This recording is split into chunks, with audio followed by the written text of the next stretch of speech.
Hi there, my name is Lori Ellington with poly-coach.com. That's poly-coach.com. I wanted to do a couple of videos to address some of the things that I often get. People will send me a message saying, hey, this is my situation. Can you help me? Or, hey, this is my situation. Am I normal? Hey, this is my situation. Like SOS. So I thought I would read this.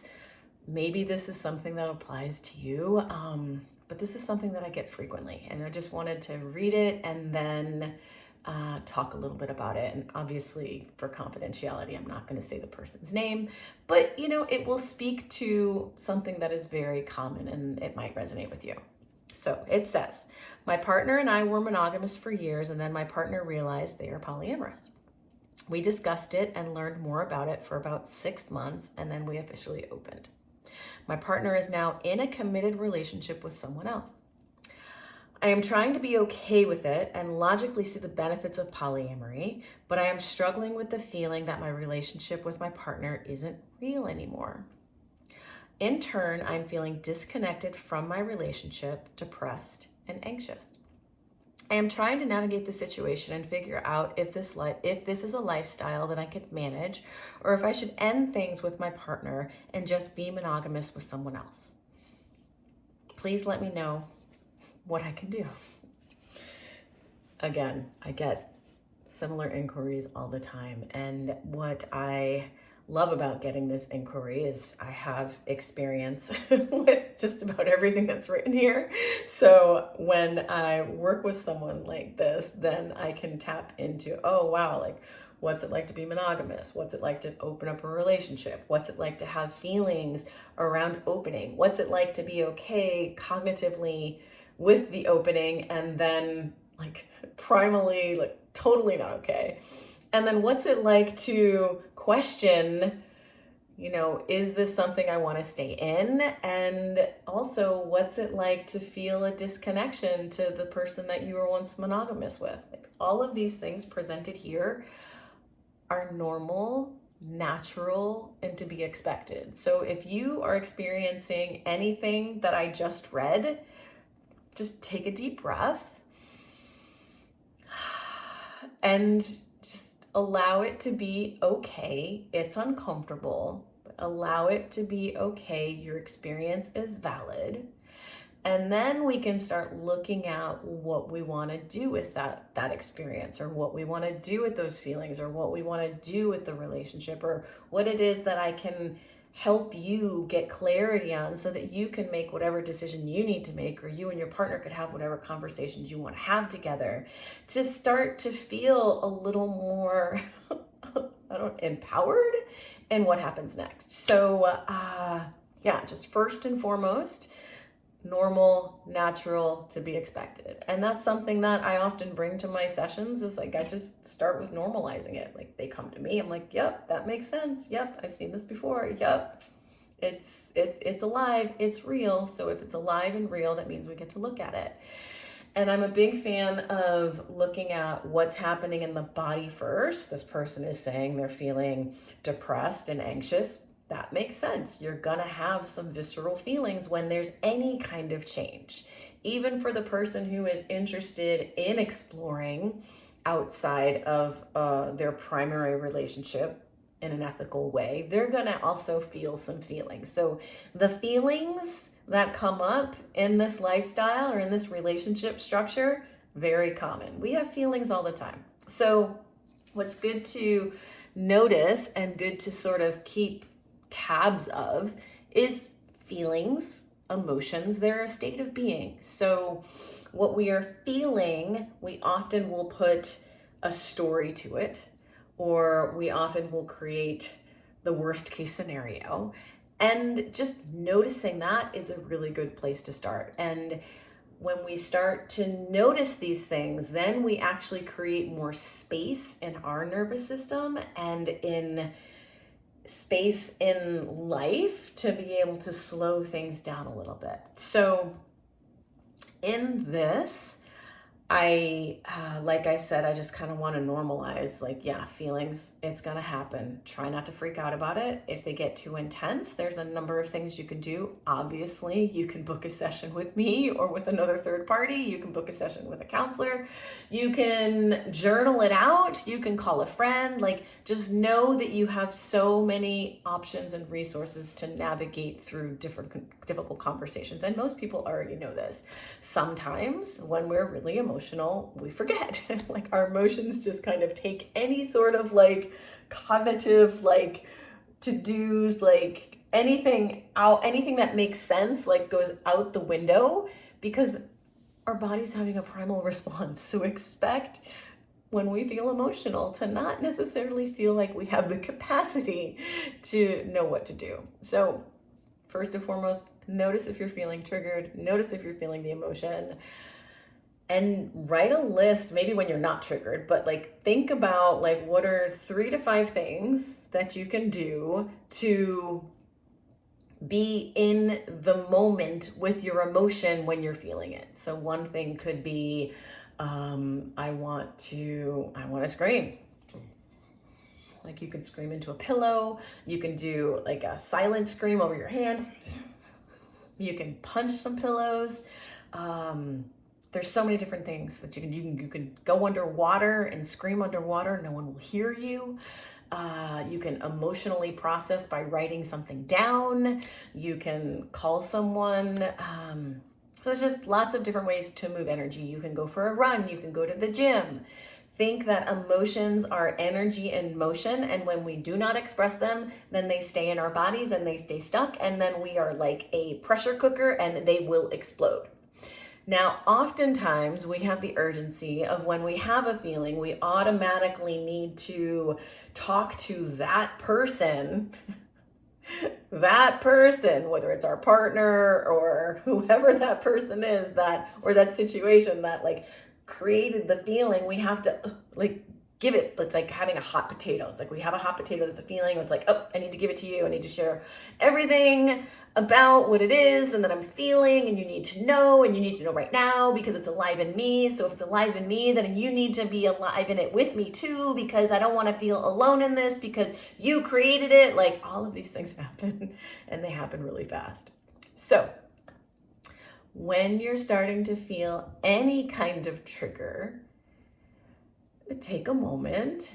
Wow, I'm feeling really triggered. I'm feeling really riled right now. And in my riled state, I have all of these fears, write them down. I have all of these stories, write them down. I have all of these worst case scenarios, write them down. Like, get them out of your head.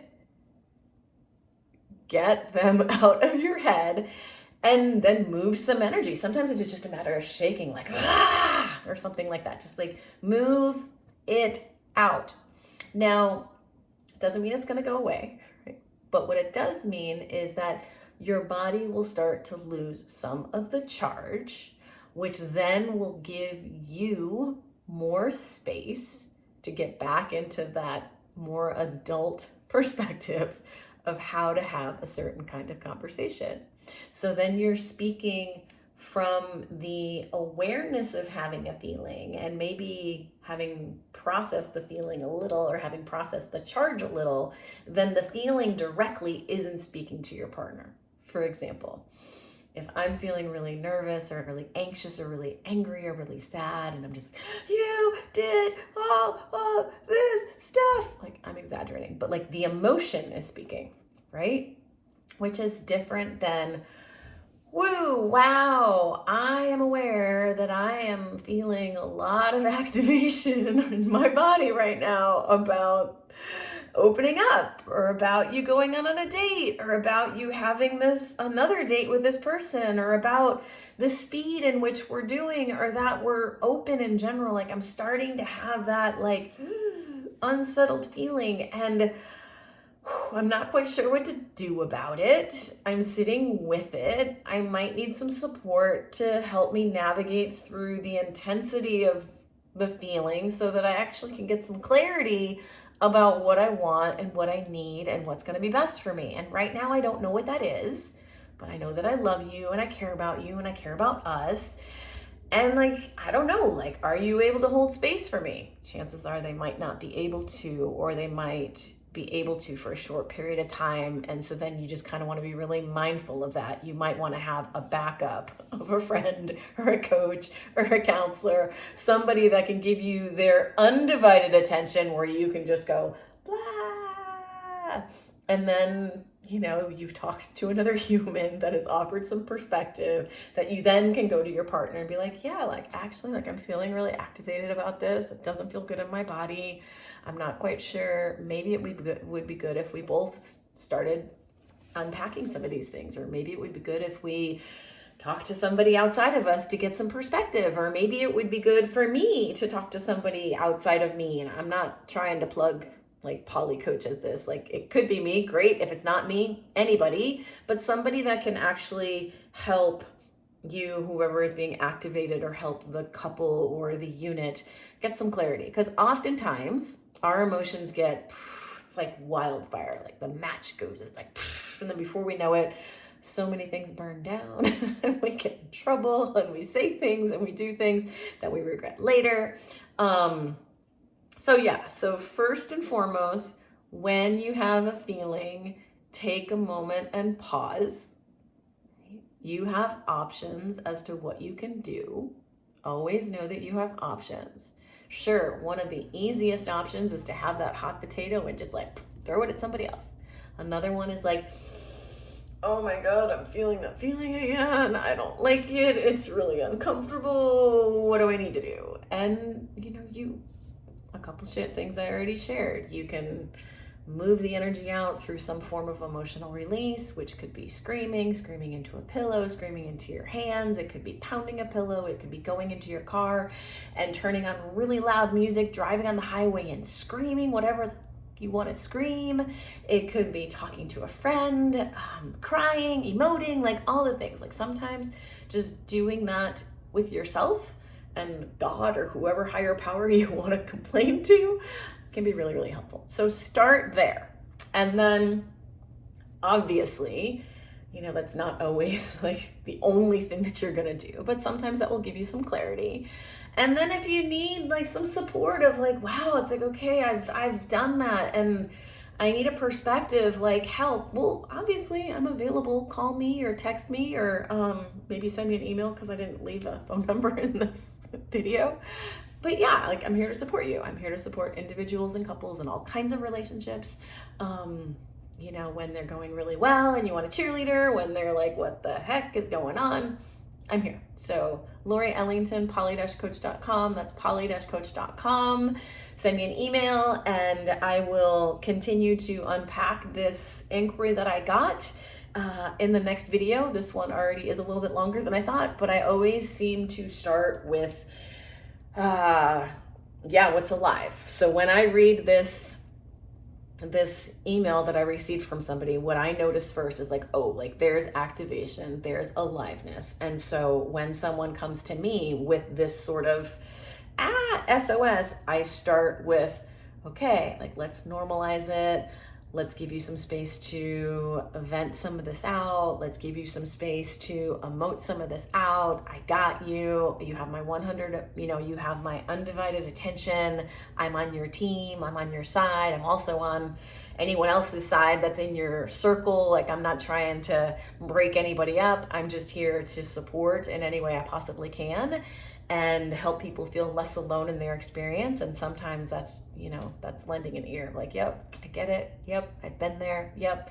And then we can start to look at each aspect of what it is that they're bringing. And when we can start with the emotion and start letting some of that discharge, then there's more space to look at some of the other pieces, and then we can begin to titrate, like, okay, got it. Like now I need to look at this. Oh, I just had an emotion, so I need to go back to the emotion. Okay, got it. Now I need to go back and look into this again. Do I have the clarity and the insight and the groundedness to be able to look at this? Oh, wow, I got a little further. That's really exciting. Oh, that emotion just came back. Okay, so there is this weaving in and out, this constant titrating of, whoa, I have activation, I need to do something with the activation.